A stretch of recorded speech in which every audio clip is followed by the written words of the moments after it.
আসসালামু আলাইকুম আমার প্রিয় বোনেরা এবং ভাইয়েরা। আশা করছি আল্লাহ তাআলার অশেষ রহমতে সকলেই ভালো আছেন এবং সুস্থ আছেন। স্বামী স্ত্রী পরস্পর পরিপূরক। দাম্পত্য জীবনের মাধ্যমে উভয়ই দিনের পূর্ণতা পায়। সূরা রুম আয়াত ২১। আল্লাহ তাআলা বলেন, আর আরও এক নিদর্শন এই যে তিনি তোমাদের জন্য তোমাদের মধ্য থেকে তোমাদের সঙ্গীদের সৃষ্টি করেছেন, যাতে তাদের কাছে তোমরা প্রশান্তি অনুভব করো, এবং তিনি তোমাদের মধ্যে পারস্পরিক হৃদ্যতা ও অনুগ্রহ তৈরি করেছেন। নিশ্চয়ই এতে চিন্তাশীল লোকদের জন্য নিদর্শনাবলী রয়েছে। জীবন পরিক্রমায় স্বামী স্ত্রীর মধ্যে হৃদ্যতা গড়ে ওঠে। তবে একটি সুখ ও শান্তিময় পরিবার গঠনে স্বামীর কিছু দায়িত্ব ও কর্তব্য রয়েছে।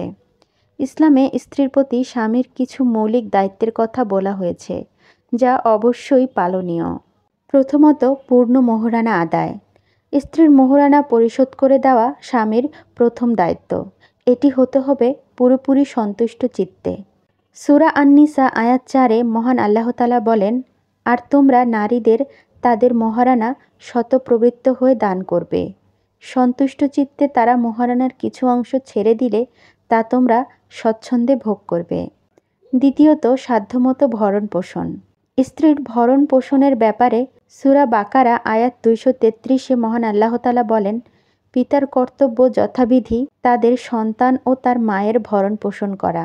সূরা আত-তালাক আয়াত ৬-৭-এ এসেছে, বিত্তবান নিজ সামর্থ্য অনুযায়ী ব্যয় করবে, এবং যার জীবন উপকরণ সীমিত সে আল্লাহ যা দান করেছেন তা থেকে ব্যয় করবে।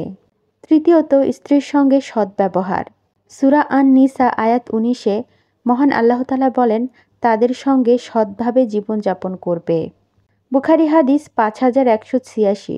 আবু হুরায়রা রাদিয়াল্লাহু থেকে বর্ণিত হয়েছে, রাসূলুল্লাহ সাল্লাল্লাহু আলাইহি সাল্লাম বলেন, তোমাদের আদেশ করা হচ্ছে তোমরা নারীদের সঙ্গে সৎ ব্যবহার করবে, কেননা বুকের হাড় থেকে তাদের সৃষ্টি করা হয়েছে। সবচেয়ে প্যাঁচানো বা বাঁকানো হচ্ছে বুকের ওপরের হাড়টি। যদি তা সোজা করতে চাও তাহলে ভেঙে যাবে, আর যদি ছেড়ে দাও তাহলে ওরকম বাঁকা রয়ে যাবে। অতএব তোমাদের আদেশ করা হচ্ছে তোমরা নারীদের সঙ্গে সৎ ব্যবহার করবে। মুসলিম হাদিস ১২১৮। ইবনে আবদুল্লাহ রাদিয়াল্লাহু থেকে বর্ণিত হয়েছে, রাসূলুল্লাহ সাল্লাল্লাহু আলাইহি সাল্লাম বলেন, নারীদের ক্ষেত্রে আল্লাহকে ভয় করো, কেননা তোমরা আল্লাহর আমানত হিসাবে তাদের দায়িত্ব নিয়েছ। আল্লাহর নামে বিশেষ অঙ্গ নিজেদের জন্য হালাল করে নিয়েছ। চতুর্থত, বাসস্থানের ব্যবস্থা করা। সূরা তালাক আয়াত ৬-এ আল্লাহ তাআলা বলেন, তোমরা তোমাদের সামর্থ্য অনুযায়ী যেরূপ গৃহে বাস করো তাদেরও সেরূপ গৃহে বাস করতে দাও। তাদের কোনো কষ্ট দেবে না তাদের জীবন সংকটে ফেলার জন্য। পঞ্চমত, দিনদারি শিক্ষা দেওয়া। সূরা তাহরিম আয়াত ৬-এ আল্লাহ তাআলা ইরশাদ করেন, হে ঈমানদাররা, তোমরা নিজেদের ও তোমাদের পরিবার পরিজনকে রক্ষা করো জাহান্নামের আগুন থেকে, যার ইন্ধন হবে মানুষ ও পাথর। ষষ্ঠত, অহেতুক সন্দেহ না করা। সূরা নূর আয়াত ১২। মহান আল্লাহ তাআলা ইরশাদ করেন, যখন তারা এটা শুনল তখন মুমিন পুরুষ ও মুমিন নারীরা নিজেদের লোকদের সম্পর্কে কেন ভালো ধারণা করল না? কেন তারা বলল না যে এটা তো সুস্পষ্ট অপবাদ?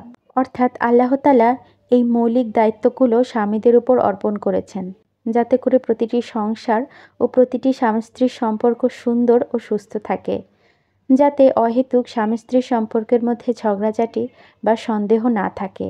আমরা আল্লাহ তাআলাকে ভালোবাসবো, তার আদেশ নিষেধ মান্য করব, সকলকে হেদায়েতের পথে আহ্বান করব। আর ভালো লাগলে আমার চ্যানেলটি সাবস্ক্রাইব করে দিবেন, আমার জন্য দোয়া করবেন। আসসালামু আলাইকুম।